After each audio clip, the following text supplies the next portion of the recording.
Hello and welcome into Betting Life's pregame college football betting show. A very special one today, New Year's Eve edition. Happy New Year's to you. Happy holidays to your family. And I would like to introduce you to my co-host every week, NBC Sports' Eric Froton and the coach, Gene Clemons. We'll be joined by Mike Bainbridge later on to talk about DFS and player props. But over the next 90 minutes, you know what you're going to get. You're going to get our best bets, going to get our player props, and you're going to get an opportunity, if you're on YouTube, to write us some questions below. We'll open the mailbag later on in the episode. We have, oh my gosh, we have 12 different bowl games to get through today. So I'm going to cut the comments at the beginning short so we can hop right into this. 12 bowl games, including the 4, of course, round 2 CFP games. So we're going to go through the bowl games through the Buffalo Liberty game. So just on January 4th, I think, just so you know what the docket is. But boys, we got a lot to get to. So let's get right in. Let's begin with Alabama and Michigan, the ReliaQuest Bowl. This line now, we got 15.5 in the market. Alabama favored by 15.5 today. The opt-out situation here, Devonta Smith's in the portal. Alabama starting cornerback. The rotational back, Justice Haynes, going to be out too. That's on the Alabama side. Tyler Morris, the receiver's out on the Michigan side. Looks, I mean, from the treetops, looks like they're fine outside of that. Will Johnson is out for the year with an injury. Would be the only other one on the Michigan side. Gene, who do you like in this one? Yeah, I thought the defensive lineman was sitting out as well. Is he playing? Oh, Grant. Yeah, because I heard he was out, and then the linebacker for them was out as well. And obviously, if that's the case, then you know that severely cripples. The way I look at it is, Michigan's bowl game was Ohio State. Like their season was over once they beat Ohio State. Everything else that they've done since that time has been to turn their attention to 2025, whether it's getting the quarterback that they think can be the guy going forward next year, restacking the coffers and getting ready. They're legitimately trying to make a 2025 run. I don't know how much they've put into this game. I don't know how much winning this game is actually going to mean to them or mean to their fan base. Like, is this going to make people go, oh yeah, we're definitely heading in the right direction if you beat what a lot of people perceive to be a down Alabama team? I don't know. But I know that this is important for Alabama because, as you know, it just means something different in the South.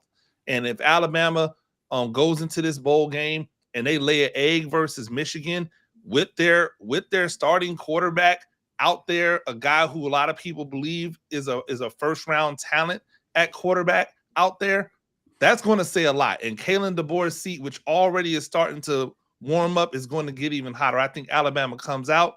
I think they're the much better offensive team. Obviously, I think their defense is good enough to do whatever it is Michigan's going to have on offense, like to handle that. Obviously, 16.5 is pushing it. I'm not going to take it there. I would definitely probably buy some points back and get it back down. I locked it in at minus 13 on DraftKings for minus 132. So, not the greatest value, but still, good. I think they win this thing by 2 touchdowns. They might cover that number, but I would be a little bit shaky about that 16.5. It would make me lean towards Michigan if I had to bet the line, but we don't. So I'm going Bama. I think Bama will roll and get this thing done in a comfortable manner. Froton, I want to begin the player prop discussion with Jalen Milroe. I think that this is pretty interesting here. Jalen Milroe intends to play in this game. We haven't, at least that I have seen the same kind of. Remember before last week's episode, and we had our resident Varys come in, Bainbridge, and tell us all the different reports out there that the Miami backup quarterback was going to take over at some point in that game. I haven't seen that with Milroe. This is an interesting game for Milroe because Milroe, in my opinion, if he declares, I think he'd be a top 10 pick. The NFL overdrafts players with the awesome tools every single year. We see it each and every year. Every year it's like, oh, that guy won't go in the top 10. But then the Milroe guy always does. So this game is, I think, of some decent level of importance to Jalen Milroe individually. Did that color your prop look at this game at all? And or do you have any other looks in this one? Yeah, I mean, and you think about Milroe, I feel like he has more to lose than either Shador or Cam Ward did. When Ward did the 1/2 audition, sort of, so to speak. I'm really curious to see what we do here with Milroe. Does he do the half?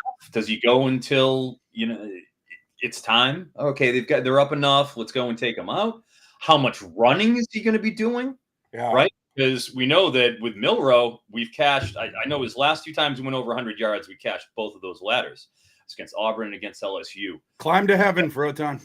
I know, man. I know. But I'm going under 16.5 completions for Milroe. Okay. That's what I'm feeling. I just don't. What about the rushing? What do you think?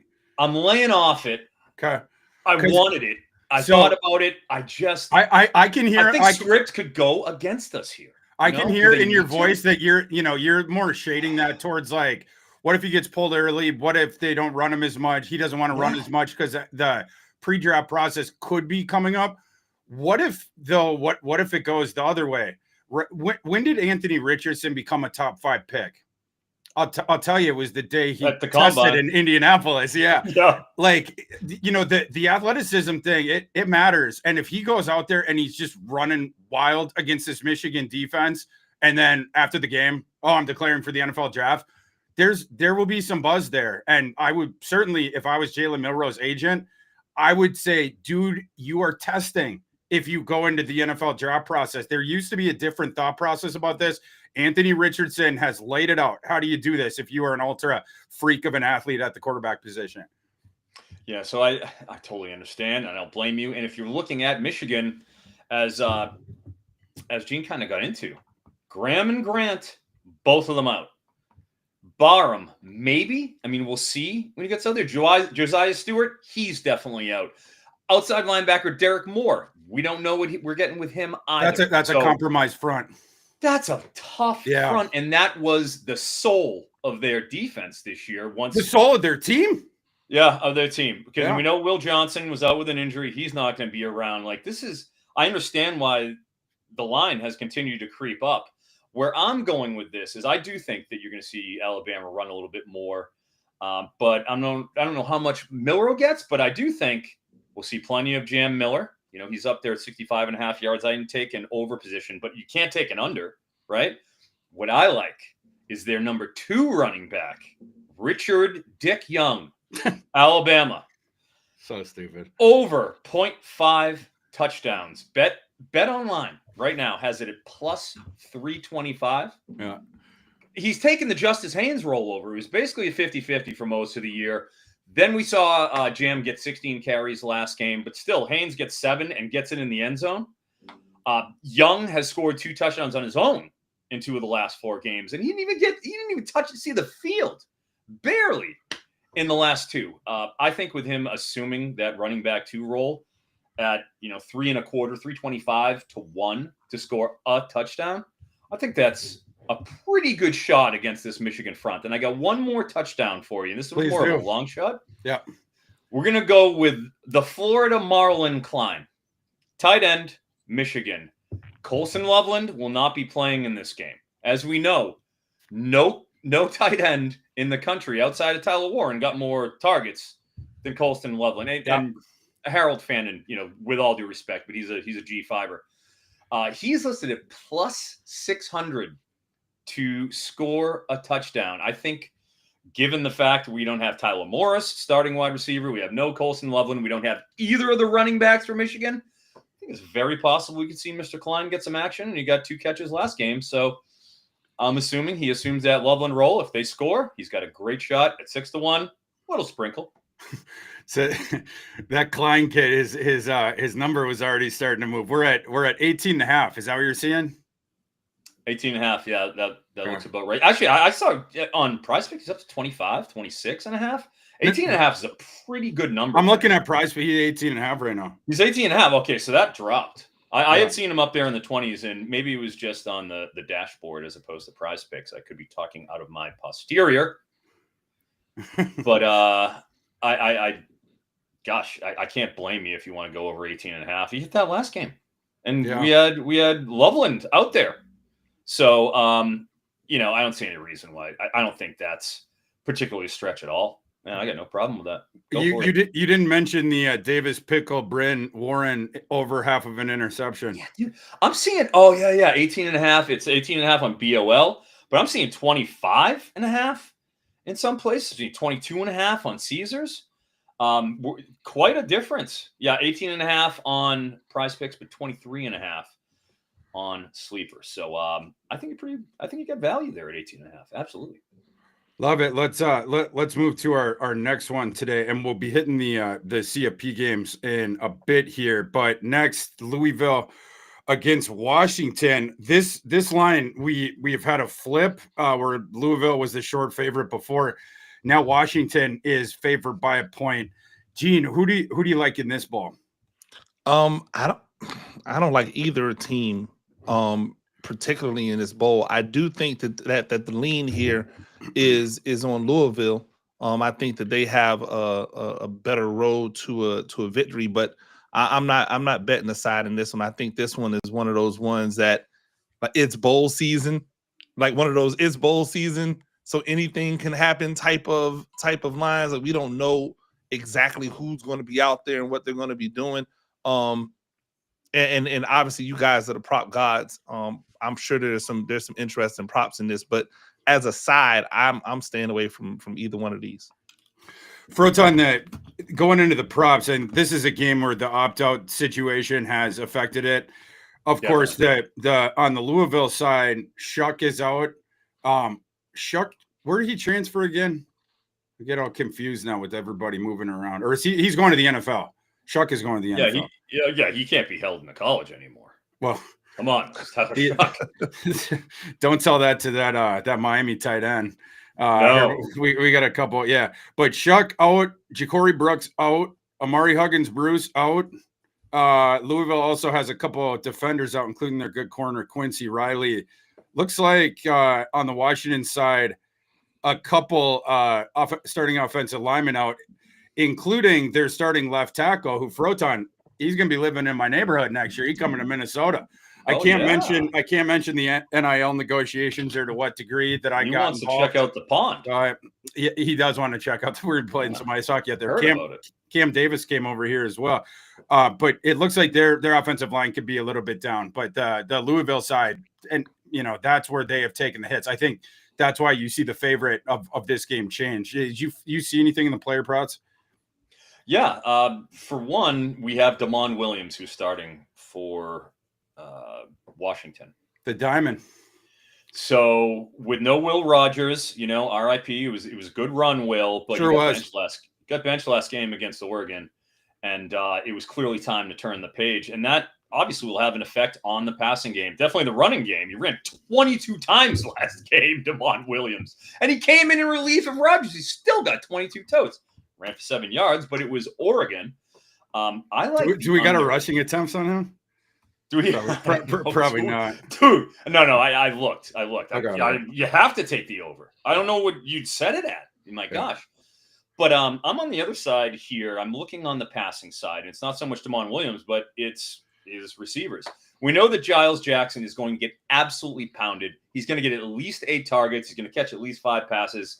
His over-under is 5.5. I lean over, but that's not the play. The play is Jeremiah Hunter under 40.5 receiving yards. Now, keep in mind, still got Denzel Boston there. Number 1 outside threat. And as mentioned, you have Giles Jackson as the slot receiver who gets all that in between the hashes work. Like he's pretty much like a tight end, him and Latu. They get a lot of looks. And I think with Damon Williams not really going to be stretching the ball downfield, unless it's a real structured shot, he's not going to be reading the defense, looking off a safety, and then hitting a 25-yard hole shot. Like that's not what they're going to be asking him to do. And that's really where Hunter's going to be making his money is on that outside. He has gone under 40.5 yards. Hell, forget about 40.5. He's gone under 22 yards. 5 of the last 7 games. Hit it last game where it was a 49-21 blowout against Oregon, where they just simply had to throw the entire second half. So he caught 4 passes. But I'm sorry. I mean, that's just not what Jeremiah Hunter has been this year. He's the 3rd option, maybe 4th behind Kaleki Latu. I'm just not seeing it with a dual threat, running-oriented quarterback. Give me that under. I love that. And I'm also going on the other side here for Louisville. Not mentioned, also missing Don Chaney, Miami, Florida transfer, who's been in that backfield mix. He will not be playing, right? And it's probably because he saw Isaac Brown get 26 carries for $178 last game. And he's like, hey, what about me? Don't I get carries? The answer is no, Don Chaney. That's why you're going bye-bye. He killed my 50-teamer this year. He's just got completely ransacked for that job by Brown, and that's why we're going with Isaac Brown here. Brown, dude, he has scored 4, 5, 7. Yeah, I can't run. 9 touchdowns, 9 rushing touchdowns. Bro, they set him in the last 6 games. They set him at 98.5. They set him at 98. I'm not even talking that. I'm talking his TDs, baby. 9 touchdowns in the last 6 games. Yeah. He's at -180 on Fanatics. That is just happening, folks. That's happening. Wow. Lock it up. Isaac Brown will score a touchdown. That's an easy one. I know it's 180. All right. Maybe it's 2-1. Throw $200 on it and take your $100. That is simply happening. I'm not afraid to lay the juice on it. I love it. The only thing that I'll add is Washington on the side. The Louisville team is too compromised, in my opinion. You have all these starters that are in the portal. The offense is going to have to be entirely reconstituted. Love Isaac Brown. Isaac Brown's he's gonna do his thing, but you're sort of a one-man show today, kid. So yeah, well, and who's good luck. I do know. Do you know who is a quarterback for Louisville? Who? Harrison, Barnum, and Bailey. No, Harrison Bailey's Tennessee. back? Yes, I didn't even know Harrison Bailey was still in college. Yeah, what a journey! What a culmination of a journey for Froton. 2 years at Tennessee, 2 years at UNLV, and they went out and got 2 transfer quarterbacks. Froton, what's that movie where they got the flying dog and the kids on it and Air Bud? No, not Air Bud, man. That's where he makes the NBA. That's the never-ending story. Never-ending story. Yep. The never-ending story of Harrison and Barnum Bailey, baby. The final chapter is about to be written. He's on that big dog. He's Damon Williams is a half touchdown in the demon time on. I like that play. I think he gets in the end zone for sure. And I don't think it's by a pass. I like that, Gene. And I, another one that's kind of sneaky around there where it's also because Damon, you get the red demon face with him. Yeah. Another one, let me get your guys' take on this. They dropped Orgy with the demon face or whatever. Michigan, they have to score at some point today, right? You ain't letting Davis Warren, if you get, inside the 8, you ain't letting Davis Warren throw. It's Alex Orgy time. They're going to score a couple touchdowns. Orgy is going to come in when they're around the goal line and slam himself behind his offensive lineman. Do we like the Alex Orgy 1 touchdown with the red demon face? Demons and orgies. Wait, did you watch Eyes Wide Shut last night? What's going on?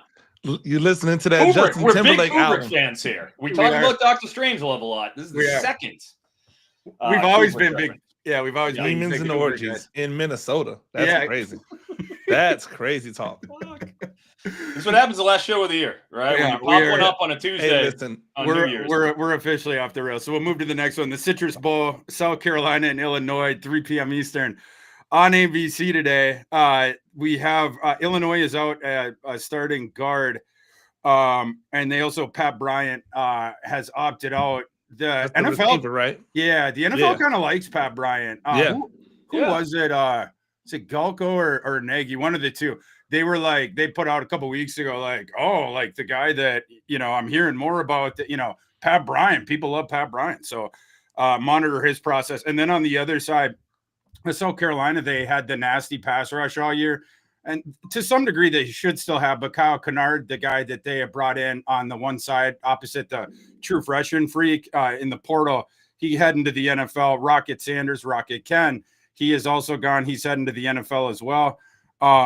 So that's kind of where we're at here. Gene, in this one with this line, we get the updated. I've got some phenomenal 9. Bryant. I got a I was about to say I had it when I saw it. I had it updated pretty well. We're still south of 10.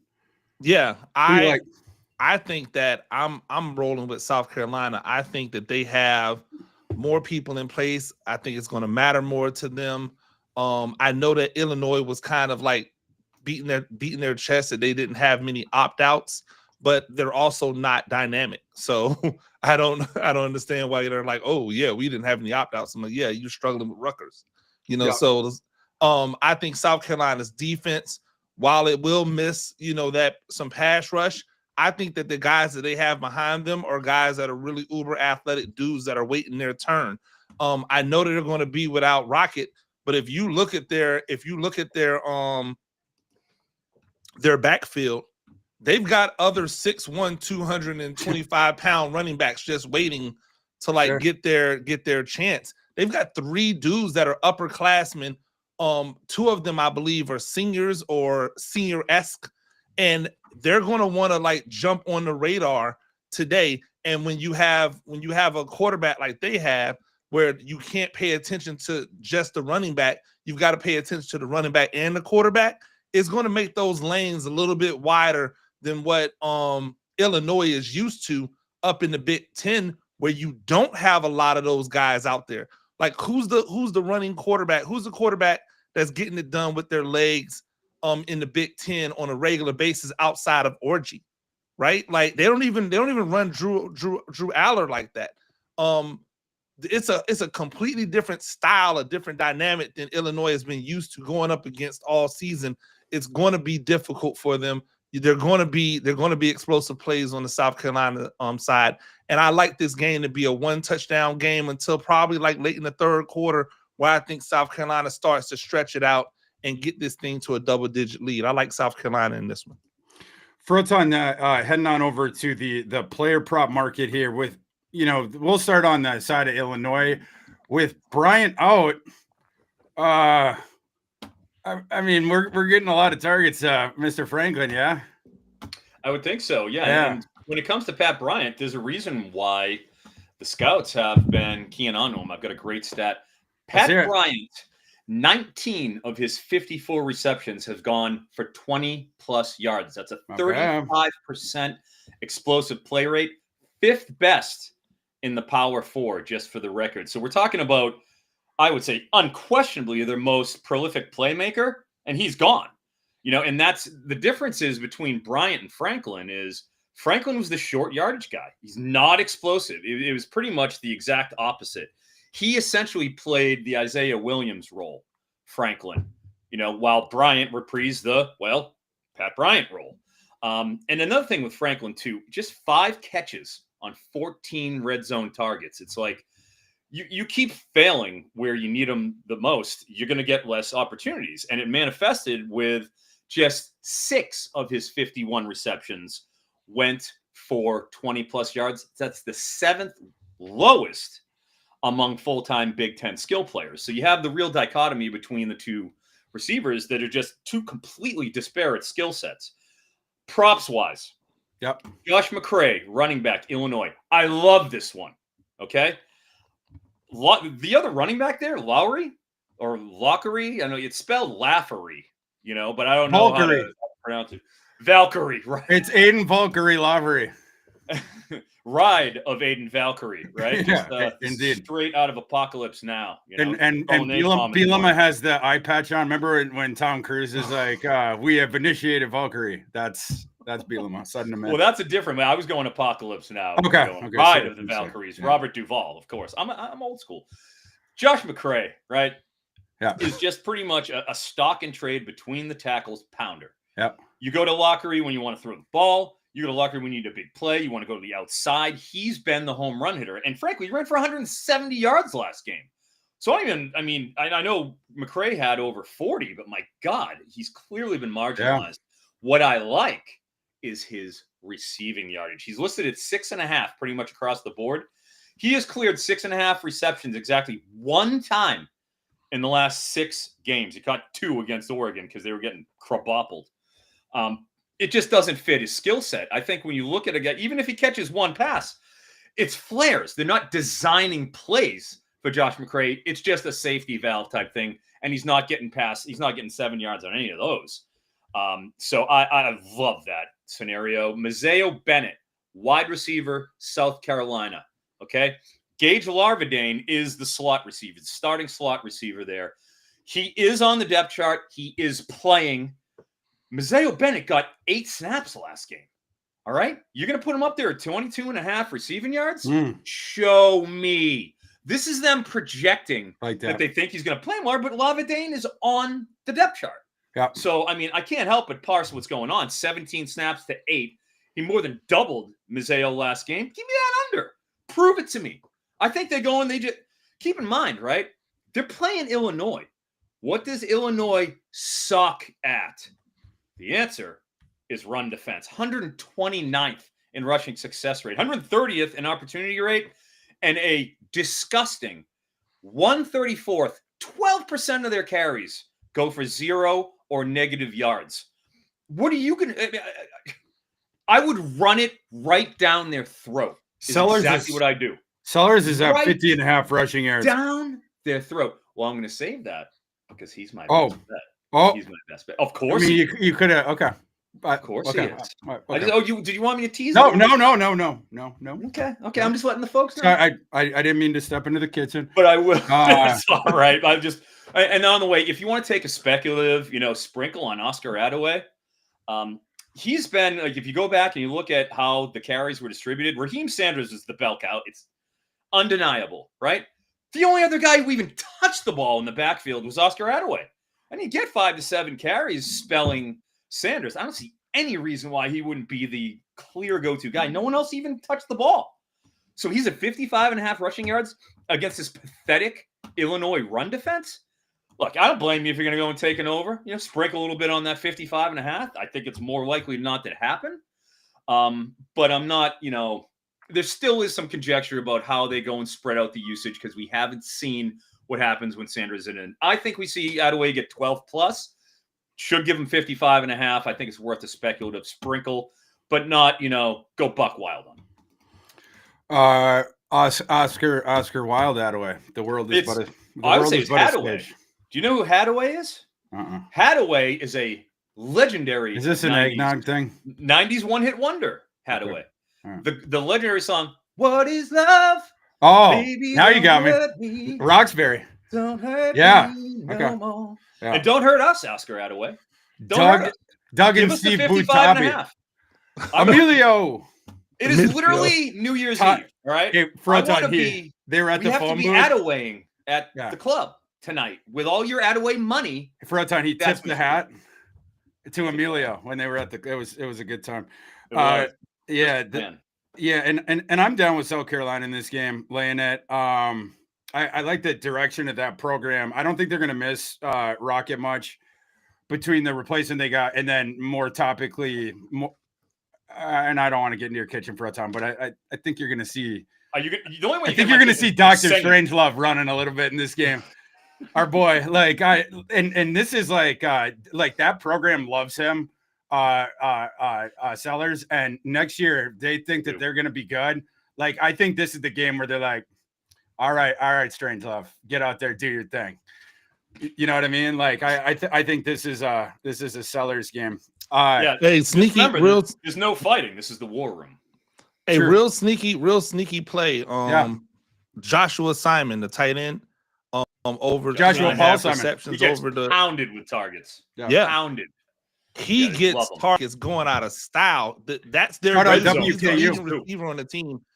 And over the past maybe 7 games, 5, 4, 4, 3, 4, 3. That's his receptions. Wow. So I'll take a chance on a 3.5 receptions with a red demon face. And on top of that, he scored a touchdown in 4 of the last 5 games. The only game he didn't score a touchdown in was Clemson. But he scored a touchdown in 4 of the last 5 games. I think he's a sneaky play today. I like that. I like that one a lot. Last one, just a follow up on this, boys. We rode. We got our boats out into the harbor and rode harbor to some overs at the end of the season when it was the coaching staff was clearly like, oh yeah, we have the freakiest athlete in all of college football on our team. Maybe we should throw him the ball a little bit over the final month, convince him to come back. he's priced here at 38.5. Harbor the last 4 games of the season, 43 against Vandy, 69 against Missouri, 48 against Wofford, 51 against Clemson. 38 seems like a decent price. Any thoughts on that? Either of you guys? Four for his last 4. Gave it a good, long, hard look. And I mean, look, he's a young guy. He's big. He's 230 pounds, and he's trying to adjust to be an outside receiver in the SEC. I don't think it's that big a deal that he took a few games to get his feet wet and get ready. But that was then, and this is now. And the last 4 games, he has proven to be what I consider to be the number 1 option between the 20s in the passing game. But once they get in the red zone, as Gene had mentioned, it's Joshua Simon. His 5 receptions tied for the league lead in the SEC. 4 of them went for touchdowns in the red zone. That's a good one for you. Like that. Let's move down to the Texas Bowl, and we got, let's see. I think we got, this is the last one, and then we're heading to the CFP games. And everyone out there, thank you for joining us. Appreciate it. For our first Tuesday show of the year, but might be our last live of the year. Yeah, probably our last Tuesday show too. Yeah. So it's good to see everyone. If you have any questions, put them down in the chat. We'll get to them at the very end. But just so everyone knows, we're going to get through all these games. Probably I have to pick up our pace a little bit, but we'll get through all the games through that Buffalo Liberty one. If you have any questions about any props that we did not bring up in any of these games through then, certainly let us know. Totals. Gene's going to be hitting the FCS games at the end and as well. So something to look out for there. But if you want to ask any questions, hit us below. Our last one before we get into the 4 round 2 college football playoff games, excited to get into those, is the Texas Bowl today, 3:30 Eastern kickoff. Baylor and LSU. Baylor gets to stay home for this one on ESPN. Baylor not out a ton of dudes in this game. It's a couple of rotational guys on defense.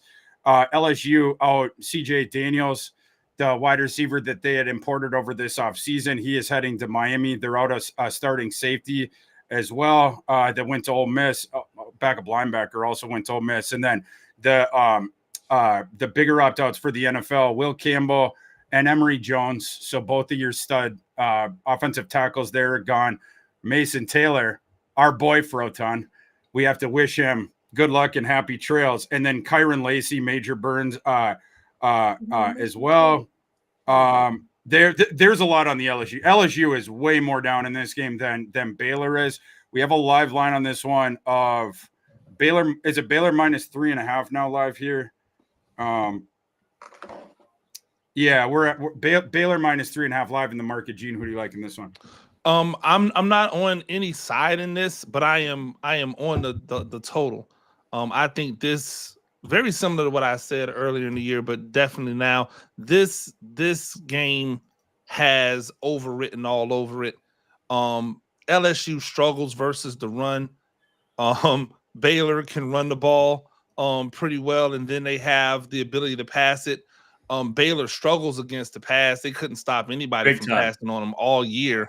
Well, LSU can pass the ball and they can run to keep you honest. Like, to me, this ends up being explosive play after explosive play after explosive play. It's one of those bowl games where people go, well, you know what, just defense is optional. We'll let the offensive stars shine. And there are a lot of offensive guys in this bowl game that will be playing on Sunday at some point. I think this is the get on the Nuss bus for Heisman, pop out party. I think he'll be incentivized and they'll be incentivized to really throw the ball and have him have one of those, outstanding games, one of those bowl record setting type of games. I think that the over in this is a slam. I'm pushing this heavy. Froton, you go back to, is it 2021 and on the Mike Leach at Mississippi State, you had Will Rogers, you had Sawyer Roberts in there. What have been the odds if I said 2024 bowl that it's going to be Robertson starting and not Rogers, on different teams. It's funny the way that things work, but Sawyer Robertson, he came from Lubbock, Texas. Like his high school system, it was in the air raid, right? Like, and he grew up like idolizing Leach, and then he went to Mississippi State because Leach was there, and then was said about his journey, after the unfortunate situation with Coach Leach. Now he gets himself to Baylor. This kid can play. Sawyer Robertson. Like we all thought it was going to be DeQuan Finn. They thought it was going to be DeQuan Finn. Sawyer Robertson has been pretty solid, and it's interesting that after how well he played this year, I thought maybe he would get some more smoke in the portal. Didn't seem like he was interested in leaving. We got both quarterbacks here. How are you seeing the props in this game, Froton?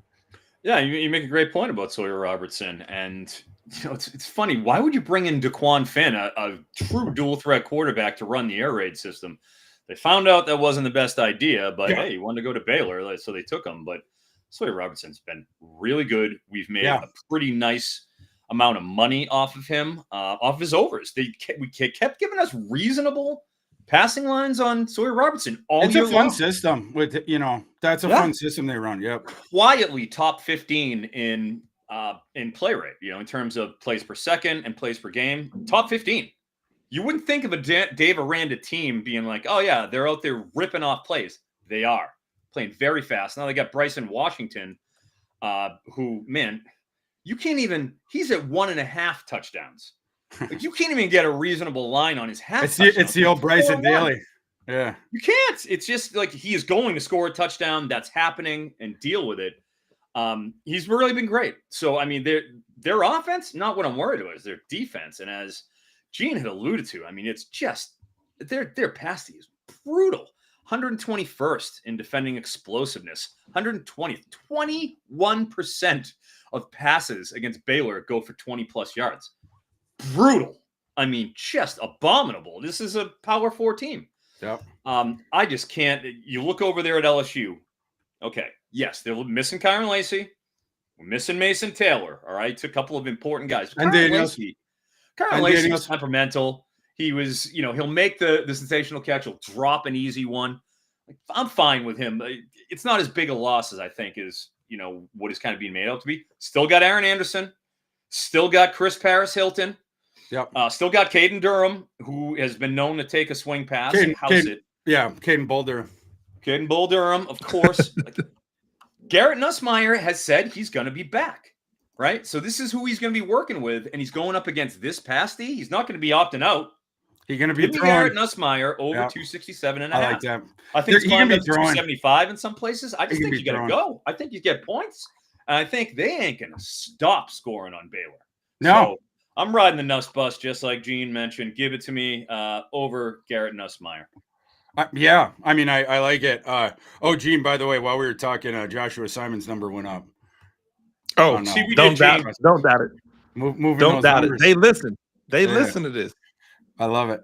In this one, I like that Nussmeier look, like sniffing around Robertson as well. And I wouldn't blame you for taking speculative over. Yeah. I'm laying it with Baylor. A team that, I mean, hell, I thought Aranda, real shot, he gonna get fired this year. I mean, it was make a bowl like this or you're gonzo. And credit to him, he was finally like, all right, I'm gonna take all the control over on defense, and I ain't gonna say squat about the offense. And yeah, bro, like, you're one of the best defensive minds in the nation, and stay out of the rest of the stuff. And so, like, the offense has gotten fun again. They'll have to work on the maybe a couple of aspects of that defense over the off season. But yeah, a great season for him, resurgent, and they are way more full strength in this game than LSU is. LSU, it's going to be a fun game to watch because I think Baylor, they are not going to be stopped in this game, and it's going to set something up where LSU, a team that already wants to go balls to the wall through the air, they will be freed to their devices. And Nussmeier can just throw against that crappy defense. We're going to have a high score here. I would also advocate for the over here. It's not a couple teams that don't like to play defense. I think that's the way this thing sets up. I would look at Sawyer Robertson's, obviously the 250.5, it's right around that in the passing yardage. I actually gave a long, hard look to 31.5 over passing attempts. I think that's probably going to come in. What's Nuss at? He doesn't have a pass attempts line. He's a 267.5 passing yards. Trust me, I looked at the attempts. They wouldn't Cowards. They wouldn't give us attempts line. It would have to be over 35. Tredez Green, the backup tight end, the giant behemoth 6'7" dude that they have out there that has as many touchdowns as Mason Taylor does, low key. Half of a touchdown, red demon face. If you want to throw a little something out there, I'm saying Mason Taylor. Yeah. He's the guy in line. Can he be the dude next year? Big giant target. He seems to be a red zone type of guy. If they get down there, don't be surprised on the play action that you have him wide open in the back of the end zone. I doubt we're gonna have time at the end of this episode, but if we do, bros, we should cook up like the 5 red demon face parlay. Oh yeah, for sure. Like Rocket. yeah, we've been we have become a threat to old prize picks. What was it last week? Was it 75-1, whatever that was? 73, something like that. Yeah. There is we'll round up. I mean, we've already talked about what I think 3 or we've already 4. mentioned. Yeah, a bunch these red demon faces, and sometimes it's like, yeah, I mean, if they go over, they're gonna clear the bigger number 2. Yeah. Toss several of these in, man. You can juice those things up. So okay, I'll stop talking. We'll get into the playoff games because if we do have time on the back end, I think we should hunt it out and give the people a parlay. Yeah. But let's hop into the CFP. Of course, beginning with this evening, Penn State and Boise State. This is an interesting handicap. We've seen Penn State in the first round. Obviously, they smoked SMU at home. This time we're on a neutral, of course. Boise State, they got the time off. They played the 13-game season, as did Penn State, getting through to the conference title game. Boise State got the first round bye. How will that stuff manifest here? Genty, with all the usage he's gotten this year, I'm sure he appreciated the extra time off. Obviously, he's going to have to get his work boots on tonight. There's going to be a lot of usage going through Genty. There are, I don't want to say holes on the Penn State run defense because they do have the good front seven, but you can run a little bit on Penn State. And so I'm sort of curious to see the way that thing goes down. And on the other side, Gene, Boise State, they have an interesting defensive profile where they're stout up front. So they can muck up your efficiency on the ground. The way that you can start flogging Boise State is when you're successful throwing down the field. They don't keep as many resources back there. Their cornerbacks are not as good one-on-one. The aggressive passing games, the explosion that comes out of that.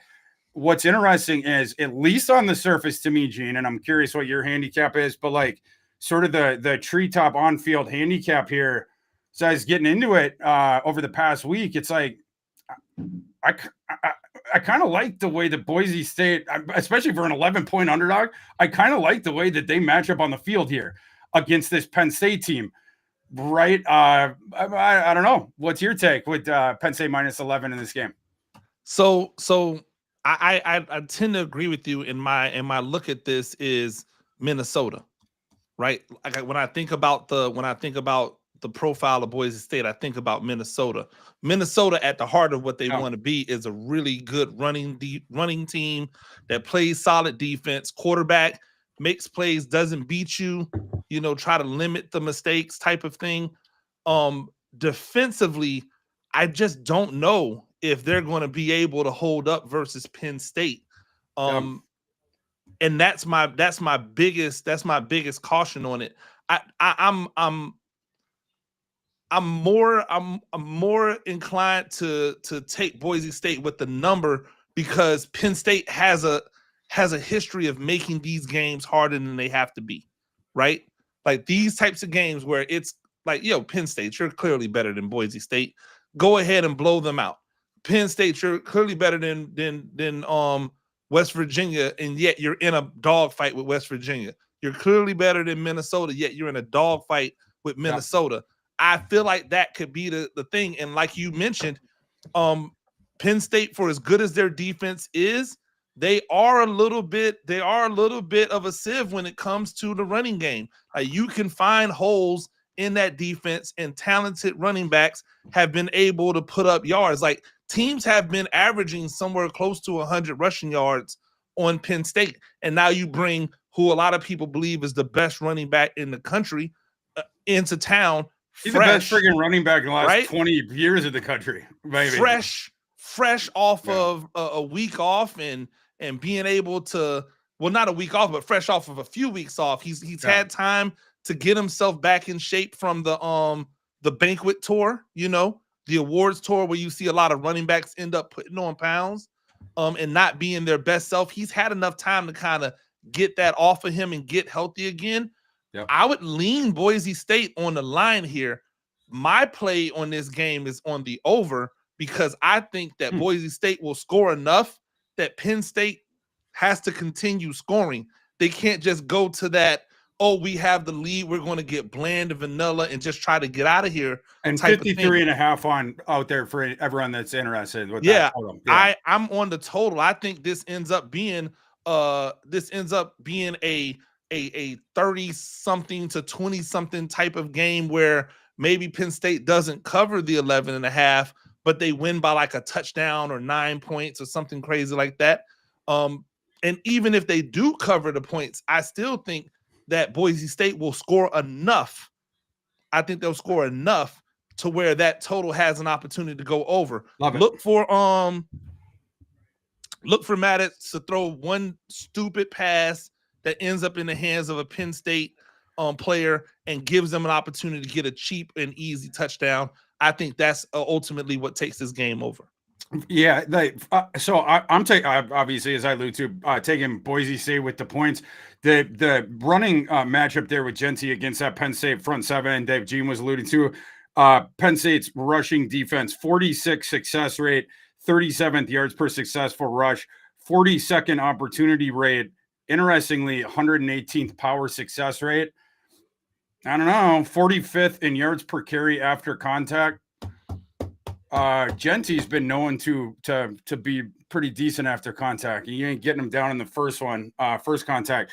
Froton, do you like any of Genty's numbers here? Are you seeing this game similarly to the way that Gene and I are, or what did you uncover in your journey through the prop market in this game?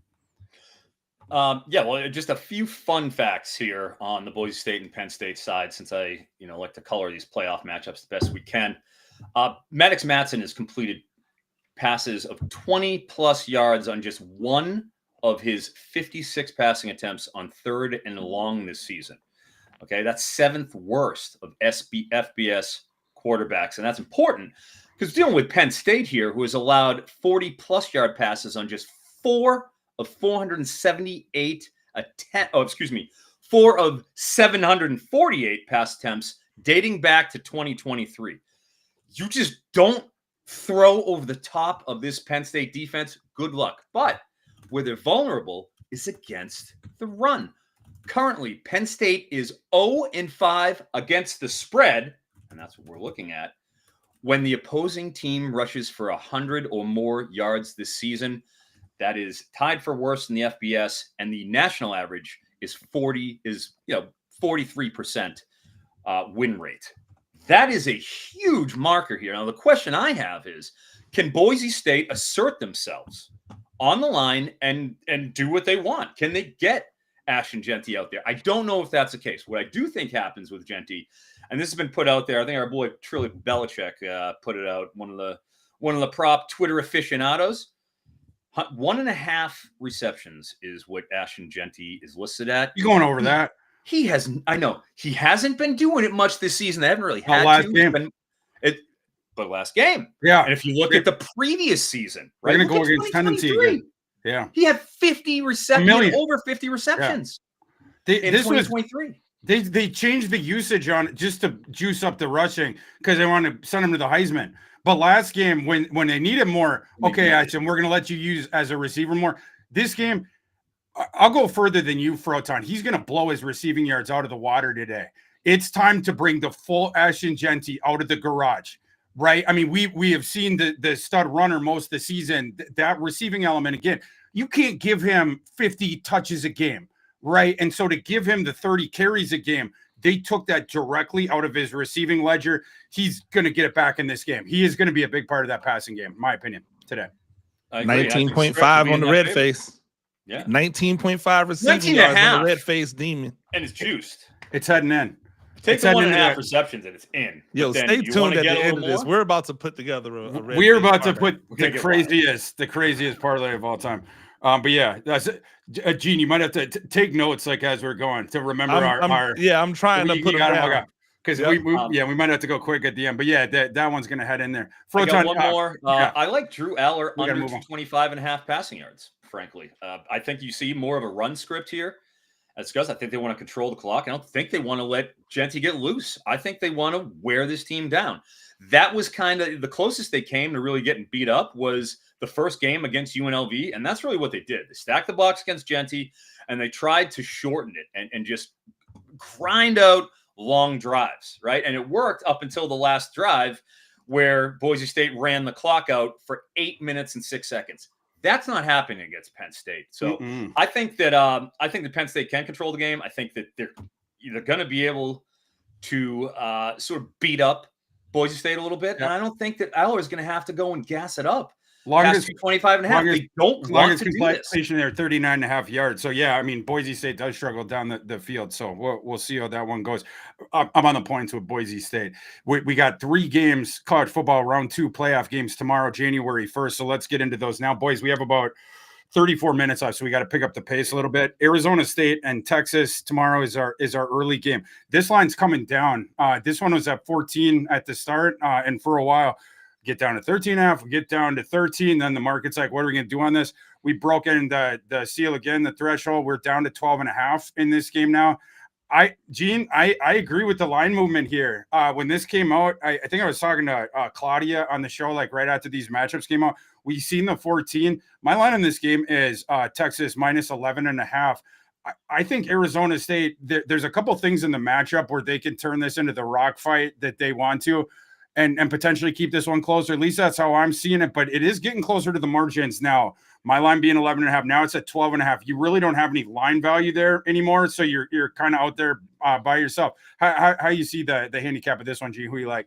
Yeah, I really liked Arizona State when it was over 14. Like when they were thinking that Texas was just going to blow them out, because I think that Arizona State has a path to keeping this game close through the running game, which Texas has shown, hey, we'll let you get some yards. Yeah, we'll let you move it around. So it's a different Texas defense this year. Last year it was awesome against you could not run against them. Yep. That's when they have the Murphy and they sweat. This year it's the awesome pass defense. Yeah, you can run on them. Pass. Yeah, so, exactly. Like I think that Texas said, hey, we got to get better against the pass because so many of these teams pass the ball. They don't run to win. And Arizona State clearly tries to run to win. Scatterbo is going to play in this game, which means you have to get yards too. Yeah, you have to account for him. I think that this one is close. 12.5. I'm taking Arizona State with the 12.5. And if I could get it up to 14 and make Texas have to beat me by 2 touchdowns, I'll do that as well.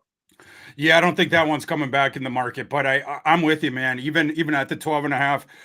That's where I would be at. And Froton, getting into the props, the thing where the clear avenue for Arizona State to be able to keep doing in this game what they want to do doesn't mean that they'll win, but at least be able to drag this thing out into deep waters and stay within the single, 10 or less in this one.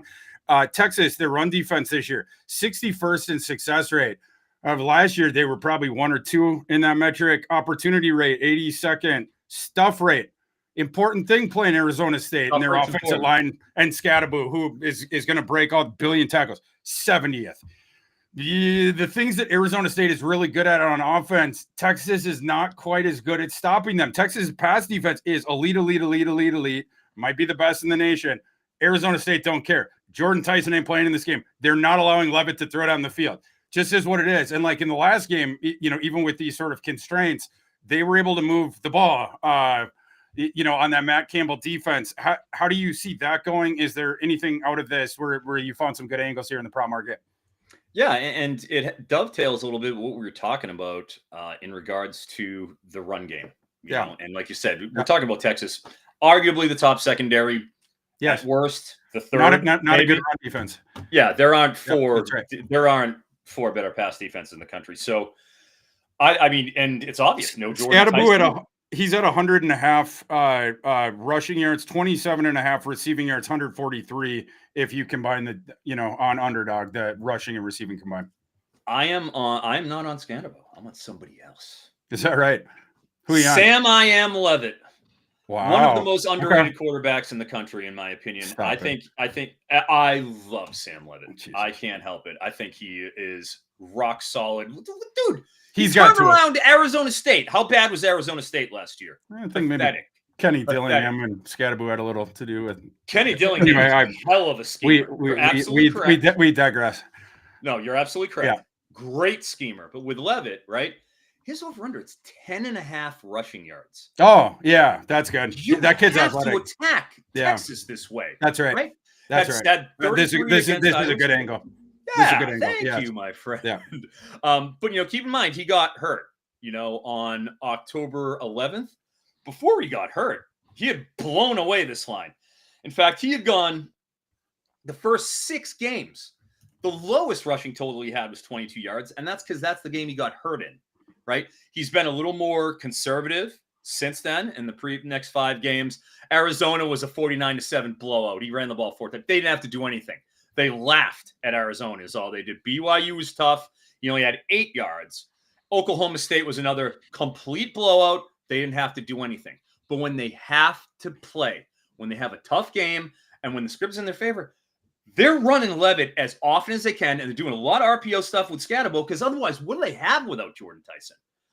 Give me the Sam Levitt over 10.5 rushing yards. I think that's an easy one. Maybe he gets sacked a few times and gets him. All right, fine. But my God, that makes all the sense in the world. I can't help myself. I'm in.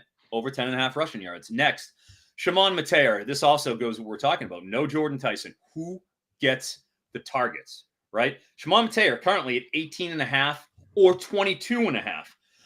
I'm on the 18.5, and I think that's a real good line. Sure, last game against Iowa State, they beat him 45-19. He got one Didn't need him. catch. Didn't need him. But you look at the previous 6 games. Gonna have to throw in this one. 33, 24, 19, 10, and 53. Like, he went and smoked it 4 out of those last 5 games. And that was when Jordan Tyson was around. Now they don't have him. It's not going to be Xavier Gill or his travels. Okay, that's not happening. No. He's a one-dimensional guy. You got a better shot at Stovall catching the little quick slants, and Mateer dump off safety valve as a tight end. They're not going to beat that secondary. This is the way. Taking over 18.5 on Mateer. I'm taking over 10.5 on Sam Levitt. That's the only path. I like that, and I would toss in, Scatterbo. He have the high numbers. This is one where I might consider that over. They have to give it to him. He's going to touch the ball a gazillion times, and Texas's run defense again. It's not great. Like, it's okay. That's it. Like, and we know what happens when Arizona State, they play the teams with okay run defenses. Like, the rest of the game, in every other metric, we'll see what Texas does. I mean, that's where this handicap could reside. But Scottybo is going to be putting up the yards, and as long as the thing doesn't get crazy out of control, and my handicap, I don't think it will. Scatterbo is he is going to cross 100 yards in this game. So that's the other one I like. Boys, moving to our next one. This will be later on tomorrow. I'm having my 3rd annual bowl party at my house tomorrow. I'm taking a flight. Please take a flight. I invited Froton, and he said, "You invited me today." I invited you yesterday, and your response was next time give me advance notice. I said, this is advance notice. What do you think this is? Like, you gave me a full day. You had all night to schedule the flight for tomorrow, whatever. For today, I would have to be on the flight right now. That's right. That's the problem. And next year, you're both invited, as is producer Paul. But we're very excited for the 2 games later at night. The Texas, Arizona State leading up to Ohio State and Oregon, the one that we all want to see. That's arguably or non-arguably, this game should have been Final Four or maybe even beyond that in the thing. But we get it right now. We get the rematch. Oregon won the close game during the regular season. Of course, that was in Eugene. And it was a game where Ohio State lost their starting left tackle for the season. They then subsequently lost their starting center as well. They eventually kicked their left guard, Donovan Jackson, out to left tackle. They moved a guard who had been starting at center last year back to center to replace Seth McLaughlin. And now you have an offensive line where you have a right tackle and you have 4 guards to the left of it. That's the thing that Ohio State's navigating. The last game they played the team with the good front seven, but the bad secondary. They went again. Their game script, they flipped it and they took advantage of that. This one, Oregon has the opposite defensive constitution. The front seven is not as good. Their pass defense is really good. So is Chip Kelly going to go the other way this time? That's really interesting. And then on the Oregon side, last game, they were burning those two Ohio State cornerbacks, Burke and Igbinosun. Is that how you pronounce the last one? The other last name? Yeah. They were torching those guys downfield. He's been brutal this year. He leads the nation in pass PIs. Bro, the guy's Mr. Magoo with his back to the ball. It's like, can we get this guy a Garmin or a GPS, find that thing up in the air? Turn your head. Down the field, Oregon was eaten in the last game. If they do it again, you probably know where I'm going with this one, Gene. My preseason championship pick. I also picked them in the first game. I will be picking them again here. Give me the points, in 2.5 or whatever we got now. I'm on the Ducks. Who do you like? Yeah, I'm inclined to lean towards the Ducks, but I will give credit to Chip Kelly, who put on a show. Yeah, he put on a show last game. Did. Like, he had me fooled, he had you fooled. We thought he would come out and bang his head up against the wall. He was like, no, we'll just throw these short passes like they're running, like they're runs, and we'll get these ultra athletes on the perimeter. It worked like gangbusters, and that's why I think this will be similar to last game, where there was points to be had on both sides, and Oregon just came out on top in the end. I think it's a very similar script as last game was, and that's why I'm on the over. I think this game goes over the total. Agreed. Today, because I don't see either defense being good enough to stop the other side from scoring. And Gene, the other thing is in this 4 touchdowns. In this game, you ain't gonna have the feeling out process. Yeah, you know what I mean? Like, these two teams know each other very well.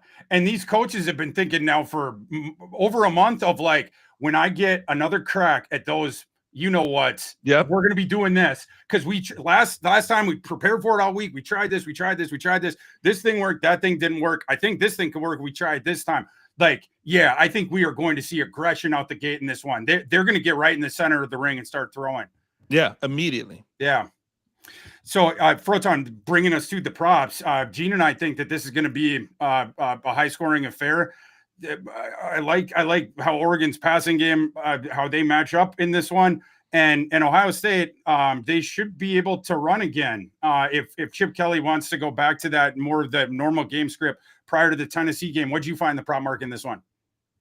Yeah, it's interesting with the script, right? Because it was a 32-31 game last week in October season. Yeah, both QBs went well over 300 yards. I think Howard cleared it, but then Gabriel went for 341. Unfortunately, Howard didn't clear the line he had to get for the field goal opportunity at the end when he slid, but he did get over that one. Fair. Yes, but that doesn't have anything to do with my props. I didn't have any action on that. Luckily, fortunately. Yeah. But with Gabriel here, I mean, he's listed at 245. Oh, what do you want from me? What do you want? How do we not go over that? In fact, I mean, when that first came out, I just went right over. I just said, all right, well, I'm going to go and just climb the ladder.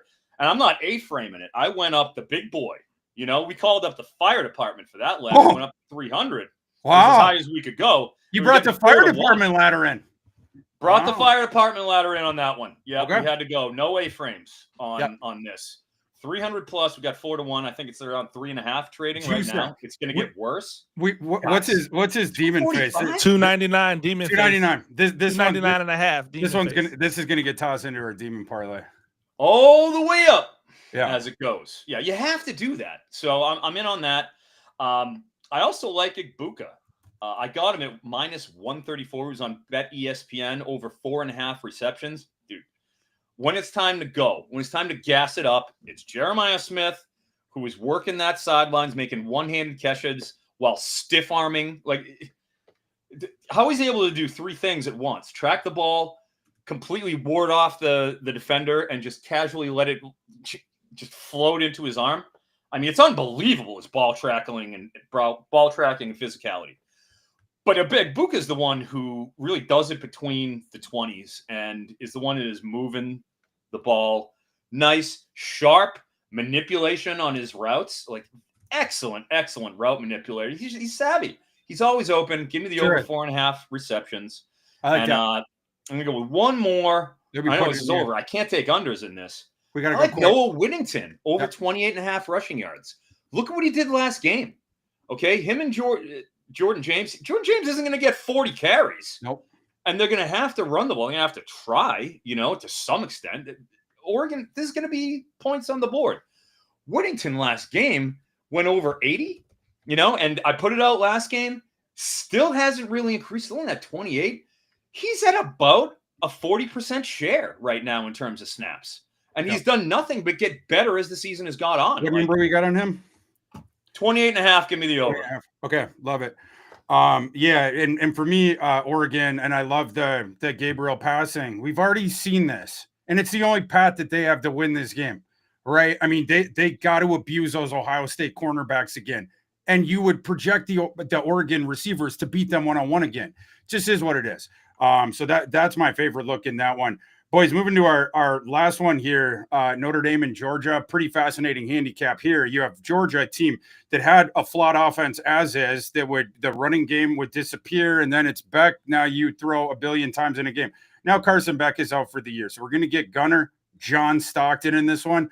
And you're going up against a good defense here in Notre Dame's. And Texas pass defense, Notre Dame pass defense. You got a couple that you can put up there. Notre Dame is certainly up there. It's not easy to run on Notre Dame either, but it is very, very difficult to throw on them. Got the young kid coming in here. He closed out the Texas game. Now you got to start the CFP game. I mean, this is a big, big environment for him to walk into. Is on the neutral. Georgia's closer to that neutral, but that could be an issue there on the offense for Georgia. And then on the other side, you have the awesome pass rush for Georgia and their ability to create havoc there with their edge rushers and the athletes that they have.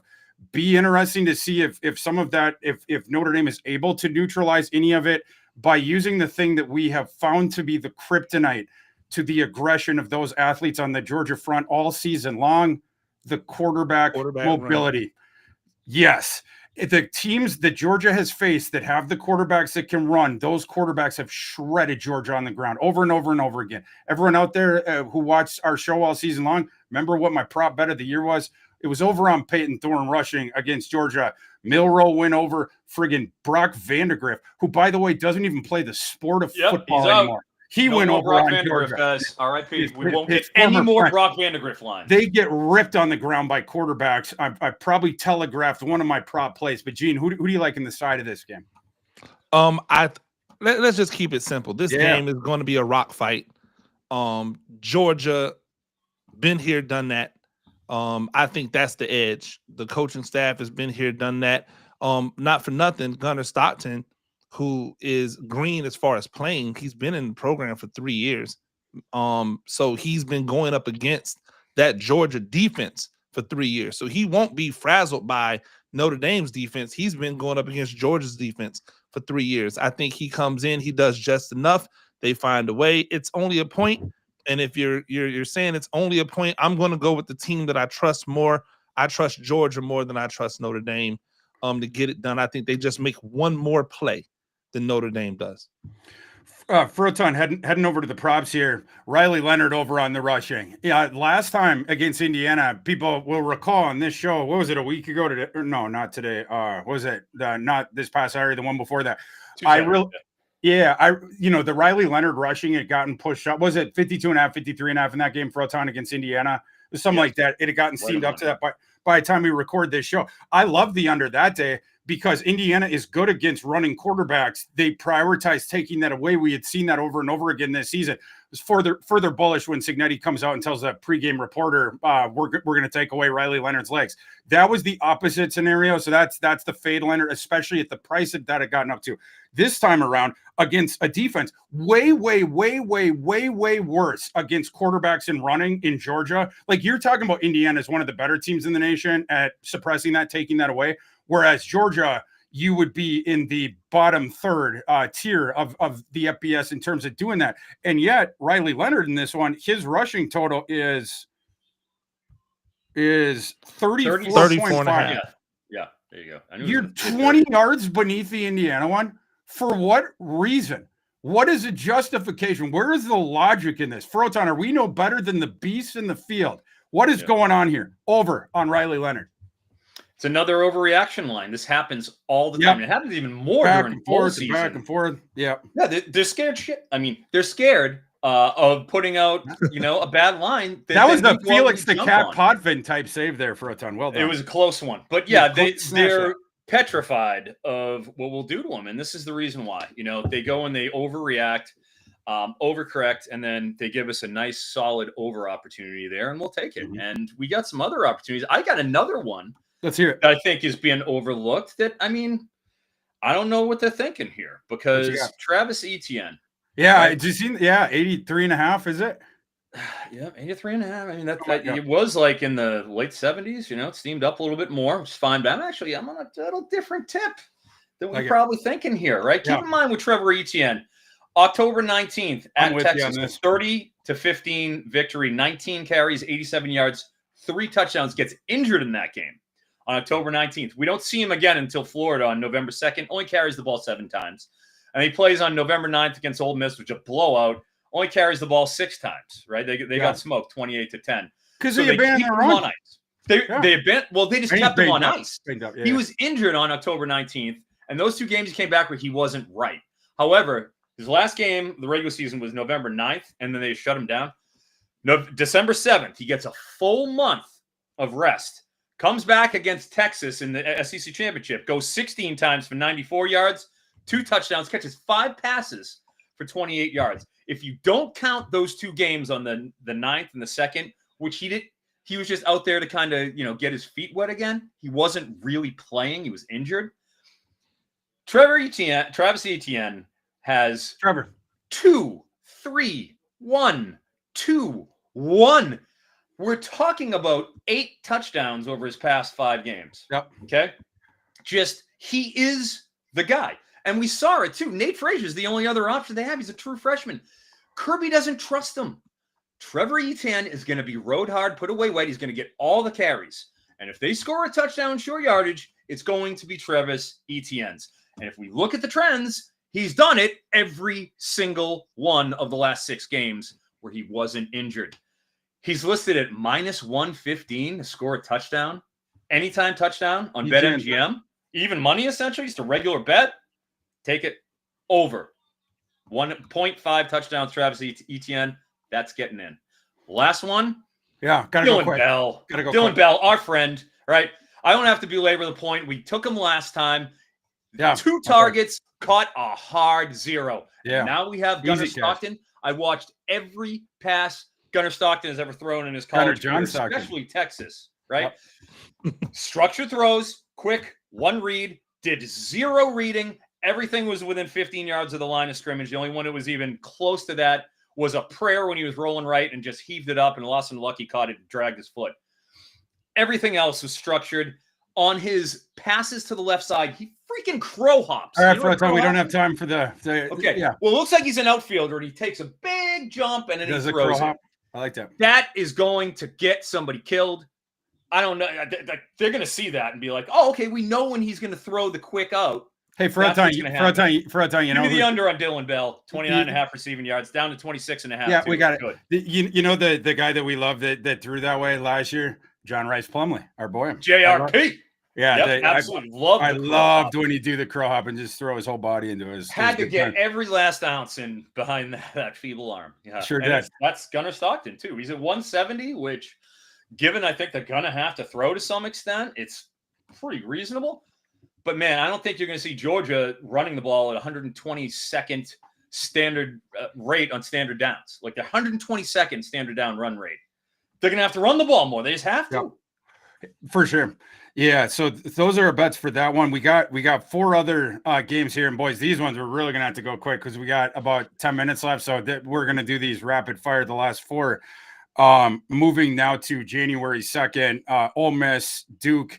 Got a line on this one of Ole Miss -17. Got to go quick, Gene and Eric. But what's your thoughts on this? Starting with Gene. Yeah, the line has just been going up and up and up because Duke, who's gonna play quarterback for them?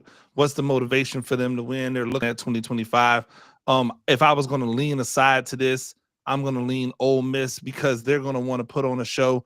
Their quarterback, Jackson Dart's going to want to leave on a high note, make his case for the league and what he can do in the league. I think this is a game that could get ugly early. And the good thing about this is that Ole Miss won't take their foot off the gas because Lane Kiffin wants to prove a point. Hey, I should have probably been in that playoff scenario. So I'll take Ole Miss.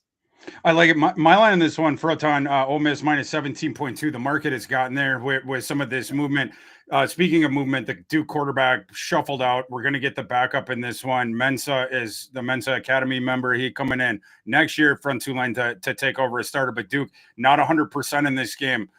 Does Lane Kiffin, and I'm curious how this informed your prop foray, but is this going to be like the Emperor and Gladiator when walking Phoenix and we got to execute Duke now? Are they gonna keep the foot on the gas pedal? What props do you like in this one? Unfortunately, we don't have any props for this game. The last four games, I don't have a single prop. I can't do anything. There aren't any. Just give us a look. I thought people have something to look for. Sure. I mean, I'm interested to see how Henry Bell in Hand, fourth. The Bell in Hand in Boston, in Faneuil Hall, is the oldest bar in Boston, I believe. So I obviously have good feelings for him there. But my God, I can't take Duke. I call him the Tutors. I would look at the Duke team total under. I don't know how they score they won't score 14 points. No, I like that. Yeah. It's going to be a tough time. Yeah, and we'll see how much Lane wants to run the score up. The next one, moving to the next day. Now we're on Wednesday, the third.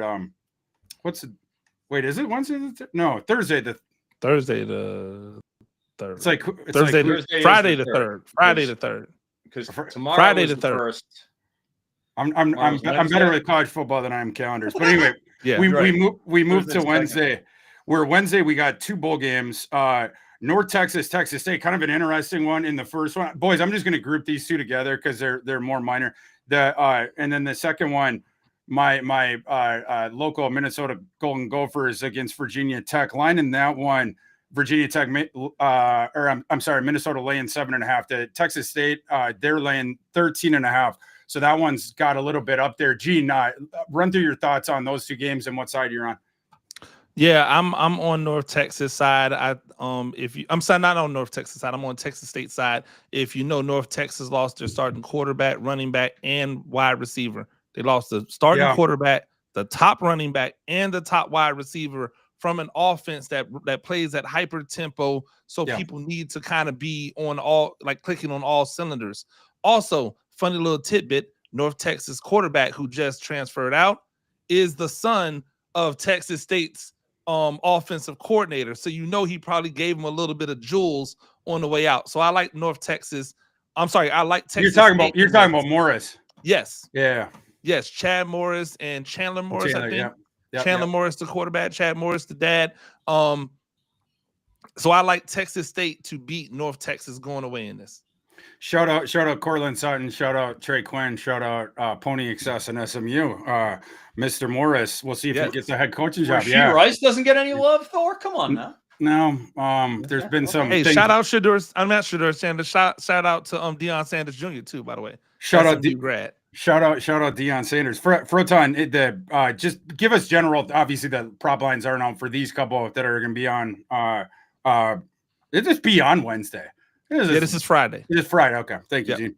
I guess my question would be that North Texas State game. Yeah. Does North Texas hit 24 points? Because they're at 23.5 right now. Dude, their offense is banged up down the stretch. They had some bad showings.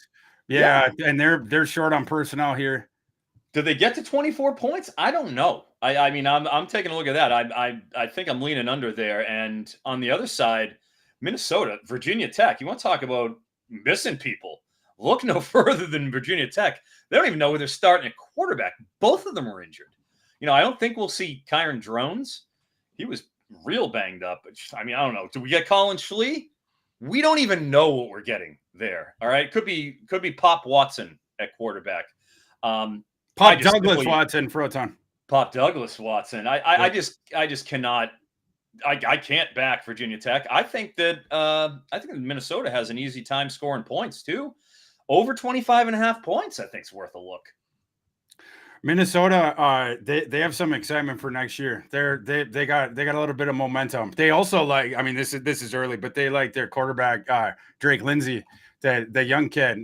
They're not going to go out and sign anyone else. So we'll see Minnesota next year flipping over to a young kid after as the vets last couple of years. Like the direction Minnesota going, I'd probably lay it with Minnesota in that game. I can now say this because it was reported a couple of days ago. Cody Lindenberg, the middle linebacker for Minnesota, will not be playing in this game, is opting out, but they will have Brosmer. PJ Fleck was super stoked about it, like talking like Brosmer's going to play, like blah, blah, blah. They obviously convinced him to play. And Darius Taylor will be playing. Coy Parrish will be playing. So a lot of the best players for Minnesota will be playing. I like them. And then Froton, I agree with your general point about the North Texas thing. It's like, that defense is an abomination, and they were fun to watch when the offense was at full strength because you have the breakneck tempo. They had a decent sort of unit put together, led by Morris. When the offense started to get banged up down the stretch, late October into November, they had some weird games. There was the Army game where all of November was weird. They couldn't do anything all game except for like 2 drives. And then those ones, they were like inside the 15. They turned the ball over both times. Like they had some weird games, like no-show type games. This game, North Texas, you're starting at quarterback. Drew Mestamaker, true freshman. At running back, you're going to be yeah, like because Ragdale in the portal. Porter is he's in the portal as well. Yeah, Mackenzie McGill looks like there and not much depth around him. The DT Sheffield is off to Rutgers. DT, you could go down the line here. Oscar Attaway Hammond, the tight end there, he is off to Oklahoma State. Froton decided to shout that out. We bring everything around full circle. Time is a flat loop, as Matthew McConaughey mentioned in True Detective. Texas State is going to put it on them, and that's a big prop one. So check the bet tracker on FantasyLife. You can pull it down to bet tracker. We'll be putting our best bets in there. The props when they come out here, assuredly, I will have a look in there. Boyd's the last one, and we can probably go quick on this one. I don't have to talk about it much because this is my bet of the day. Anyway, this is my favorite one as far as the sides go, is Buffalo and Liberty. Liberty, for reasons that confuse me, open as favorites, and I think it was 2.5 earlier, maybe even 3 initially. And this thing is flipped all the way to the other side with Buffalo is now favored by 2.5, which, funny enough, my system's line on this game began at Buffalo minus 2.5. The market is now caught up to that. Liberty is out. I mean, everyone that matters. Caden Salter being the big one. And Liberty, Gene, as you know, this team no-showed half the season. Like, I don't think Chadwell wanted to be there. Salter certainly didn't want to be there. They're talented. I mean, Daniels and some of those guys, they had already transferred out. But, like, the guys that returned, I thought they were going to be good this year. They had pathetic effort in some of these games. Like, on the field, pathetic effort, and even more pathetic, like, bro, Chadwell, did you not watch 1 second of Kennesaw State film? How do you not know that all they do, it's just grind between the tackles, right? Like, I mean, what are we doing? What are we doing here? Gene, this one, Buffalo minus 2.5. Who do you like first? You're Pete Lembo. Buffalo is on the rise. Who do you like in this one? Yeah, of course I like Buffalo in this. The thing that's interesting is Salters wanted to transfer last year. I don't think he found something that he really wanted, and so he came back for another year. By the way, I couldn't believe that Hugh Freeze didn't take him last year in the portal. Yeah. And I mean, it's clearly a bad move by Hugh Freeze because he's still trying to figure it out at quarterback. He's going to get fired at Auburn at some point. Like, I'm sorry, never mind. I don't want to get any you don't want him in your I don't want to get any DMs or anything like that. Although I'm the right one for a DM. You come in the DMs, I'll come. I know where you work at. So come into mine, because I'm still afraid of Hugh Freeze. So that I just don't between all of the production on the ground that's missing, I want to say it's roughly 1,800 yards of production on the ground that's missing in this game. I just don't see a pathway to any type of success.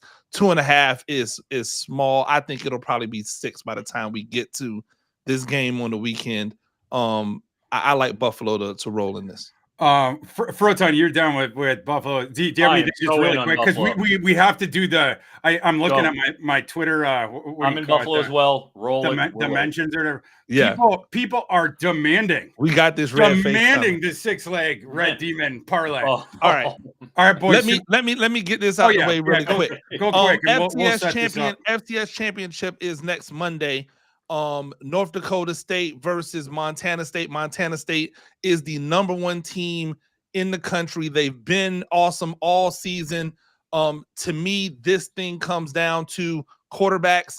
2 guys who've been playing a lot of football for a lot of years for their 2 teams. North Dakota State has Cam Miller. Cam Miller, before this year, has always been a guy who's kind of just not been good enough, in my opinion. Montana has touchdown Tommy Mellott, who's been much better with his legs than his arms throughout his career until this year, where he's kind of put it all together. Both of these guys are dynamic. I think that touchdown Tommy just has a little bit more bullets in the chamber. He's a guy who can take it to the house from anywhere. Look for him to have a very similar NFL career he's out of my brain right now. New Orleans. Do everything, dude. Tommy Stevens? Oh, no. Taysom Hill. Look for him to have a person for coming up with Tommy Stevens before. Yeah, I don't know what. Look for him to have a Taysom Hill type of career in the NFL, because he is uber athletic and super tough. So he's going to find his way on an NFL roster doing something. And I think he will lead Montana State to a championship. In my FCS play, the final one of the year, give me Montana State to cover and give me that game to go over for a 2-pick parlay. I love it. All right, boys, you ready? You ready to cook? You got your cooking utensils out. Let me roll through because I wrote down. Let's do it. Let me roll through some of them. Everyone out there, you're gonna want to open up Prize Picks here because we obviously like Ashton Genty over the 19.5 receiving yards. I'm naming all red face stuff. All red face. All red. Stuff. Yeah, this is all red juiced. Okay, so we start with Genty 19.5. That's leg 1. Yeah. Okay. Simon, tight end from South Carolina, over the 3.5 receptions. That's a red face demon. Williams over 1/2 rushing touchdowns. That's the QB from Washington. Isaac Brown over 109 rushing yards. I know that Froton was heavy on Isaac Brown. He's over 109 rushing yards, the running back from Louisville. Trudez Green over 1/2 receiving touchdowns, a tight end from LSU. Nussmeier, everybody loves. There's a couple Nussmeier red faces. Over 2.5 passing touchdowns. We said it's going to be a shootout. Most likely it's going to be Nussmeier throwing it. And over 299 passing yards. One of those two. Gabriel over 299. 299. Gabriel over 299.5 passing yards. Riley Leonard over 1/2 rushing touchdowns in that game. Those are all the ones that I wrote down. If you have some other ones, fellas, that are demon type of plays. We can't do Levitt, unfortunately. They won't let us alter it. It's the 11.5 rushing yards. What we could do, gentlemen, I'll bring this up. We're gonna have more than 6 options. We're gonna have to whittle down. Yeah, I got one coming. Levitt, the anytime touchdown on Levitt is a red demon. We don't have to put it in, but just for whatever it's worth. Who do you want to toss in, Froton? I'm gonna toss in my best bet, and that's gonna be Froton. You're not supposed to say what your best bet is before we get to best bet. Well, I want to put it in. Okay, you can put it in, but you didn't have to say it was your best bet. Oh, but it is. All right, let's do my best bet. Lenora Sellers, we know. Chuck Lenora Sellers over 49. Dr. Strangelove, baby. But, I'm not sure what the demon face is, but over on DK, I'll check. You could get a plus 750 at 100+ rushing yards. 7.5 to 1 was amazing. I think that's down to like 6 now, unfortunately. Lenora Sellers 79.5 is the demon face on the rushing yards. Let's go. There it is. That's a demon face. Give it to him. I like the ladder. So we get 79. Let's go. Nice ladder. Did I get Gabriel in here? Okay, so what I got, we got to see if there's any legs in here that we want to amend or whatever. This is the one that I got in right now. So this is 6 red demons here. Okay. Genty over 19.5 receiving yards. Josh Simon over 3.5 receptions. Dylan Gabriel over 299.5 pass yards. Nussmeier also over 299.5 pass yards. Riley Leonard over 59.5 rushing yards. Lenore's Peter Sellers over 79.5 rushing yards. Did I miss any like ones that we want to make? Is the Riley Leonard, is that a red face? That's a red demon face, 59.5 rushing yards. Last week, they said his road number in the mid-50s when he was facing one of the best defenses in the nation, taking away runs at the quarterback, and now he's facing one lower tier P4 defense against running quarterback. This should not be a red face. This is around where his number should be for Leonard. Boys, was there one, like, I remember we were talking about the touchdowns that we were thinking about. I don't know if we want to do any of the swap in. I'm not going to bang the table that we have to toss orgy into this, but I'm always down for an orgy. There was one other who was the other the touchdown one that we liked? That was Williams. Williams had Damon Williams, the rushing touchdown. Again, he ran 22 times last game. Would you guys? Why wouldn't you try to give him? Is there one of these legs that you would take out to get the Damon Williams rushing touchdown in? Again, the 6 Genty receiving, Simon receptions, Gabriel Nussmeier passing yards, Leonard rushing, Sellers rushing. Maybe Simon just because of the reception angle. Yeah. Okay. Let's do that. Yeah. It's more volume because I love the touchdown. Because if they're running away, that's where that could get hairy. Simon also has a demon face for 0.5 touchdowns. We can only get 6. I like that better. Holy shit. Yeah. Nikes. I feel like we should make a touchdown one. 6 red demons. You know what the payout is on this friggin' thing? I have no clue. It's got to be astronomical. It's got to be ridiculous. If we don't do the tiered one, what do you call flex play? If it's a power play and all 6 have to hit, 680 to 1. Oh yeah. And then we got the if we do the flex play, 6 right, 255 to 1. And if you get one wrong, you still get 20 to 1. If you get 2 wrong, you get 4 to 1. Yeah. Whoa. We're probably not going to get any wrong though. I think we all going to hit. I'm looking at the chat, and let's see here. Bobby Boucher, our homie.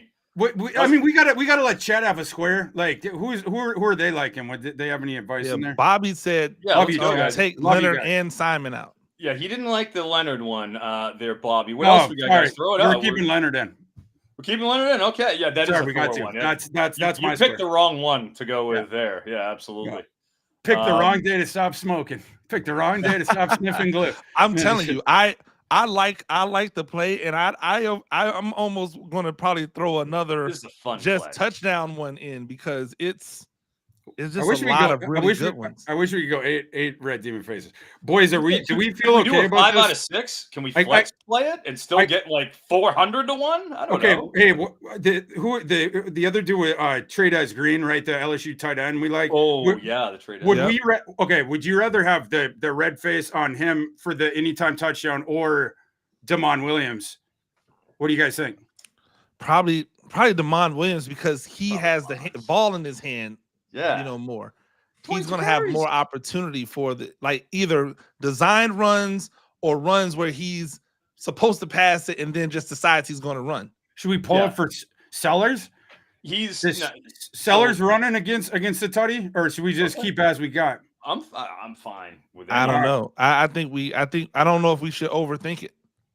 Okay, I am definitely coming back. I think we're good right now. Touchdowns are fleeting. I would rather have the Sellers one in. I'm definitely coming back and doing hit 5 out of 6. We don't have to hit all 6 to go for 5 out of 6. That means 6 is official. So I'll read it for everybody. 6-leg parlay, prize picks, all red demons. This is a payout of 680 to 1 if it's 6 for 6. But if you do the flex play thing, 255 to 1, 20 to 1. Okay, 255 to 1. That's fair on a flex. Yeah, I'm putting money on both of them. So here's the 6 legs, and you have for people that are not as familiar. There's like a what's the thing, like the little arrow when it shows you the regular number, you can hit the arrow to the right, and then it will give you the bigger number, which is like the red demon face. It's juice payout. Right. Here's the 6 legs. Ashton Genty over 19.5 receiving yards. Dylan Gabriel over 299.5 passing yards. Book it. Garrett Nussmeier over 299.5 passing yards. Riley Leonard over 59.5 rushing yards. That one's on Thor. If that one misses, that one's on Thor.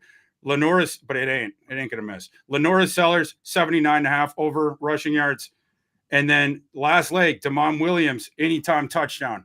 I like that. Yeah, baby. This is 680 to 1 shot that is coming home, baby. And then this really will be our last show ever, because I'm gonna be retiring. We retire on 10 bucks. I'm out of here. That's why. You know how much a $30 bet on this one wins if you do the thing where if it misses any, you lose. You have to go 6 grand. 200,000. What are you, the Goodwill Hunting on the whiteboard? What the hell was that? You like apples? Applesauce, Froton, Boston. $30, $20,000, and $400. Yeah, I just shit. Is anybody surprised that I knew that off the top of my head? Froton, Nope. you are, man, you are something else, Froton. The range that you have, and the voice. I'm very impressed. We have gone way over now. I hope everyone out there will forgive us. Flagrantly so. Yeah, our only Tuesday one, be in the new year, etc. Boys, let's round robin best bets, and then we'll get the folks out of here, beginning with Gene. Real quick, we're gonna go back to that Texas State game for my best bet. My best bet is a parlay 2-pick Texas State to blow out North Texas and to go over 59 points. I know it's more, but I have it locked in at 59 points right now. Texas State minus 13 and over 59 points plus 222 on DraftKings if you want to know. I think both of those, like Texas State will score probably 40 plus points by themselves. And I think all North Texas has to really do is get the ball in the end zone a couple of times, which for what it's worth, Texas State has been giving up explosive plays all season. And I think with this amount of time, North Texas will have something in place good enough to be able to get a couple explosives over the top. The quarterback for North Texas, by the way, Drew Mestamaker, he is a freshman, but he is not a true freshman. I'm sorry, no, he is a true freshman, but he played games and now he's here. This won't even count against his shirt. So like, he's going to be a freshman next year, but he has played a little bit. He's thrown some balls. I think he'll come out here and do just enough to get that line over the top. Love it. Froton, your play of the day. I'm gonna go with 2. One of them is Lenora Sellers, as we discussed. 16 carries last game against Clemson, 166 yards, 2 touchdowns on the ground. I mean, game before that, you could go into Texas A&M, 106. When they need Sellers, when the games are tight, when they're playing against the better competition, they really make sure that he gets his time. And I just think it's a lock. Dylan Gabriel, we discussed it. Yeah. 341 last game through 34 passes. I mean, if you look at the trend, right, against the good teams is when he has to gas it up. Penn State goes for 283, 45 to 37, very close game. Michigan, another good team, blue blood, 294. Illinois, top 25 ranked, 291. And then against, obviously, Ohio State, 341. Whenever they need them. And boy, let's not forget about UCLA, 278. He's got 6 out of the last 9. He's gone over this. The only ones he doesn't is when he doesn't have to. We know he's going to have to. Give me the over 245 Dylan Gabriel. Love it. If you go over on Davis Pickle Brand Warren, the 1.5 gets you to a red demon face. I'm gonna be tossing in more of these 6. We're gonna be chucking from outside the arena, we're gonna be dropping Davis Warren. Whoa, okay, I love it. Davis Pickle Brand Warren. I love the 1.5 reception boost because those are the ones I'm really good about. They're great. We're moving down to Cancun after this or something. We're gonna win a lot of money today. My favorite one. It's not today. But Buffalo laying the points. Lembo and those guys, they got that thing rolling. And Chadwell and Liberty, they don't care about this game, and they don't have most of their players there. This line should not be under 3, and Liberty never should have been favored. This line should be closer to Buffalo minus 7.5 or closer to 10. I think that Buffalo drops the hammer on Liberty in that game. And if for today, if we got to switch, no, the Notre Dame one's tomorrow. Crap, I was going to do Riley Leonard. But I was just tossed. You already did. I mean, we know it's a best bet. Yeah, I mean, come on. So that's what we got. Everybody, again, sorry for keeping everyone 15 minutes long. Hope you'll forgive us on this New Year's Eve. Been a pleasure to join you guys all season long. We'll see if we end up getting a show Final Four national title. Stay tuned for that. But this is sort of the last of our regularly scheduled ones, this special Tuesday episode. We had a big audience today. I didn't know that anyone was going to show because this is the first Tuesday one, and a whole bunch of people did. So thank you, everyone, for spending the morning of your New Year's Eve with us. Hope we found a path to a bunch of cash today for everybody. We'll see about those juice parlays we done at the end, but it was fun. For my co-host, Eric Froton of NBC Sports, and the coach, Gene Clemons, I've been Thor Nystrom. Let's go cash some tickets. Happy New Year.